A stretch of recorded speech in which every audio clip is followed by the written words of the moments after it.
Screen पे एक विदेश मंत्रालय की नोटिस को देख रहे हैं और इस नोटिस में क्या कहा जा रहा है कि भारत जाओ ना तो कानून का पालन जरूर करना। ये अमेरिका की एम्बेसी है जो ये बात कह रही है। आखिरकार क्यों कह रही है, क्या हुआ है ऐसा भारत में? वहीं दूसरी तरफ भारत के पास ही ऐसा क्या करना चाह रहे हैं डोनाल्ड ट्रंप, जिसे लेकर कहा जा रहा है कि चाइना और यूके दोनों ही टेंशन में है। और ये सलाह देने वाला बंदा कौन है जिसने डोनाल्ड ट्रंप को ये सलाह दिया है कि आप कुछ ऐसा करो? ग्रीनलैंड के बाद एक नया विवाद खड़ा होता हुआ दिख रहा है। जियोपॉलिटिक्स में बहुत कुछ चल रहा है, हमेशा की तरह जानने को मिलेगा बहुत कुछ, इसलिए वीडियो को अंत तक जरूर देखें। मैंने आपको ये नोटिस दिखलाया। गवर्नमेंट ऑफ इंडिया के जो भी रूल्स रेगुलेशन है उन्हें फॉलो करिए, उसी हिसाब से चलिए। ये यूएस की एम्बेसी है जो अपने नागरिकों को समझा रही है। अब इसका मतलब क्या है? इसका पहला और स्पष्ट मतलब समझिए। पहले ना इस तरीके के नोटिफिकेशन बड़े कम आया करते थे, लेकिन ये नोटिफिकेशन आने का मतलब ये है कि अमेरिकन सरकार इस चीज को समझ चुकी है, हमारा दबाव भारत के ऊपर काम नहीं करेगा। अगर कोई गलती करते पकड़े गए तो फिर भारत एक्शन लेगा। हालांकि ये भी सोच रहे हैं कि हम जिस तरीके से भारतीयों के साथ करते हैं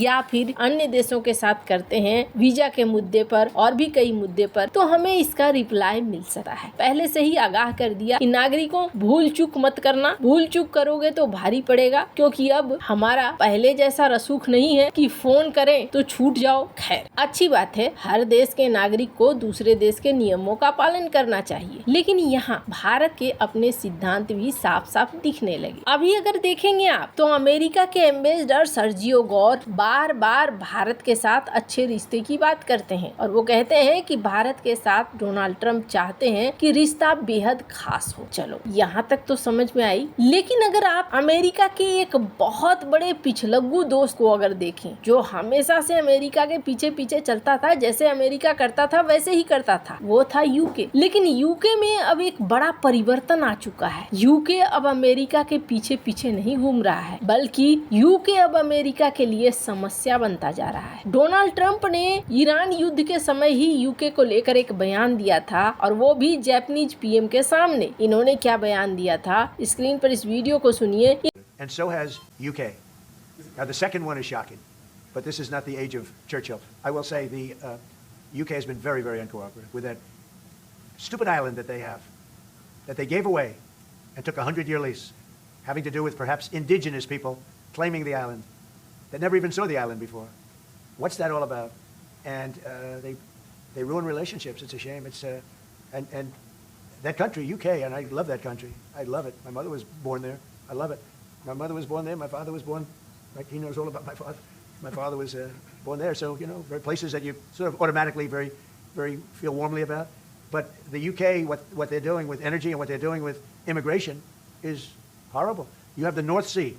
Somebody said yesterday. इन्होंने बयान दिया था कि युद्ध जब खत्म हो जाएगा ना तब यूके हमारी मदद करेगा अपनी नौसेना से। ये एक व्यंग कस रहे थे कि यूके हमारी मदद नहीं कर रहा है। वहीं दूसरी तरफ जेडी वेंस, जब इनकी मुलाकात हुई थी यूके के मिनिस्टर से और तब इन्होंने बात उठाया था, यूके के डिप्टी पीएम हैं डेविड लेमी, उनके सामने जेडी वेंस ने कहा था कि आपके यहाँ बहुत सारे बाहरी लोग हैं जिसकी वजह से समस्याएं होती है, घटनाएं होती है। तो इन्होंने कहा था आप गलत हैं, इसका उससे कोई संबंध नहीं है। यूके पहली बार इस तरीके से अमेरिका को जवाब देते हुए भी नजर आया। डोनाल्ड ट्रंप और अमेरिकी प्रशासन को एक चीज समझ में आ रही है कि यूके अब हाथ से निकला जा रहा है, चाहे उसके पीछे कारण जो भी हो, पहले वाला यूके नहीं रह गया हो या उस देश के अंदर अब जनसंख्या में एक बड़ा बदलाव आ गया है, उसका असर हो, जो भी कारण हो। लेकिन अमेरिका के साथ सीन ऐसा है कि अमेरिका हमेशा भविष्य को लेकर सोचता है। भले ही वो चाइना के मामले में चूक कर गया, लेकिन दूध का जला छाछ भी फूक फूक कर पीता है, ऐसा वाला सीन इस वक्त है। यूके के साथ अमेरिका के संबंध धीरे धीरे खराब हो रहे हैं। अब अमेरिका के अंदर एक शक भी बैठा हुआ है कि यूके कहीं चाइना का साथी तो नहीं बन चुका है और भविष्य में हमारे लिए सबसे बड़ी समस्या तो नहीं बन जाएगा। अब स्क्रीन पर आप देख सकते हैं कुछ द्वीपों को, ये छोटे छोटे द्वीपों का समूह है और ये द्वीप क्या है? ये द्वीप है चागो चागोस आइलैंड। अब यहाँ जो द्वीप है, इस द्वीप को लेकर एक समझौता हुआ यूके और मॉरिशस के बीच में और कहा गया कि ठीक है भाई, हम आपको संप्रभुता देंगे। अब मॉरिशस को ये वचन दिया गया, एग्रीमेंट लगभग साइन हो चुके थे कि ठीक है, हमें कोई दिक्कत नहीं है, हम आपको आजादी दे देते हैं, हम आपके चागोस आइलैंड पर दावा नहीं ठोकेंगे। अब यहाँ पर बड़ा खुश हो गया था मॉरिशस कि चलो वही संप्रभुता मिली। भारत की तरफ से डॉक्टर एस जयशंकर ने बधाइयां भी दे दी कि चलो अच्छा हुआ, अब उपनिवेश काल से निकलेगा चागोस। चागोस की अपनी एक लंबी चौड़ी कहानी है, किस तरीके से चागोस के मूल निवासियों को निकाला गया और निकालने के पीछे कारण क्या था। यूके जिसका राज्य पूरी दुनिया में लगभग था, वो यहाँ पर एक बड़ा बेस बनाना चाहता था। यूके और यूएस ने मिलकर डिएगो गार्सिया को बना भी लिया, लेकिन इस बेस के साथ साथ इस पूरे इलाके में एक कब्जा बनाकर रखा यूके ने। पर अब जाकर चागोस डील फाइनल हुई थी। डोनाल्ड ट्रंप जब शुरू में आए तो उन्होंने हामी भर दिया, चलो कोई बात नहीं है, ठीक है, डील हो गई, अच्छी बात। लेकिन फिर डील के खिलाफ उन्होंने बोलना शुरू कर दिया। जर्मन चांसलर जब आए थे तब भी उन्होंने इस डील के खिलाफ बोला। स्क्रीन पर इस वीडियो को सुन सकते हैं। It's not bad, and it's going to be over with pretty soon. We've obliterated their navy. We've obliterated their just about everything there is to obliterate, including leadership. Their navy's gone, their air force is gone, their anti-aircraft equipment is gone. We're flying wherever we want, Pete. We have nobody even shooting at us. They have, and as you know, their leadership is gone. Their leaders are gone.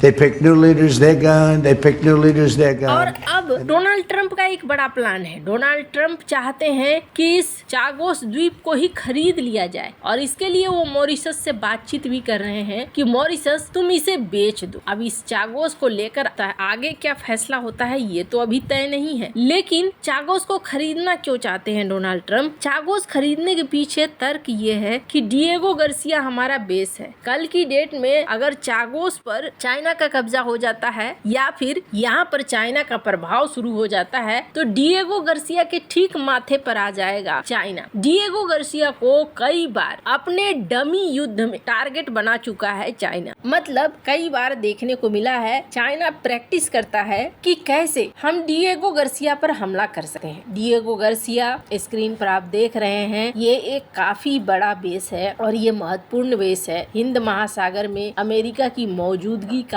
सबसे बड़ा आधार है। Diego Garcia को इसलिए कई बार माना जाता है कि अगर कभी भविष्य में युद्ध होता है तो डिएगो गार्सिया को निशाना बना सकता है और ट्रंप चाहते हैं कि अगर इसे खरीद लिया जाए तो ये समस्या ही खत्म हो जाएगी। अब रही बात भारत के लिए, क्या भारत के लिए ये खुश होने वाली बात है या दुखी होने वाली बात है? सबसे पहले तो कहा जा रहा है कि स्कॉट बेसेंट इन्होंने ट्रंप को ये सुझाव दिया है, अगर चागोस खरीद लो, जैसे ग्रीनलैंड खरीदने की बात करो वैसे ही, अगर यूके अपना प्रभाव छोड़ता है तो आप मॉरिशस से खरीद लो। पर रही बात भारत का क्या प्रभाव पड़ेगा? भारत और मॉरिशस के बीच में बड़े अच्छे संबंध हैं। कुछ संबंध ऐसे भी बताए जाते हैं जो पर्दे के पीछे है, जो भारत अपने डिफेंस के लिए करता है। अगर चागोस में अमेरिका का प्रभुत्व हो जाता है तो इसका पहला असर तो चाइना के ऊपर पड़ेगा, दूसरा भविष्य काल के लिए भारत के ऊपर भी पड़ेगा, क्योंकि अमेरिका की जो नीतियां हैं वो नीतियां हर किसी को अपने टारगेट पर रखना है ताकि कोई भी आकर हम पे वार न कर सके। तो भविष्य में अमेरिका की यहाँ मौजूदगी भारत के ऊपर नजर रखना आसान हो जाएगा। वैसे आपको क्या लगता है? इन सब मामले में आपकी क्या राय है? कमेंट कर जरूर बताएं। जल्द मिलते हैं अगले वीडियो में नई खबर के साथ।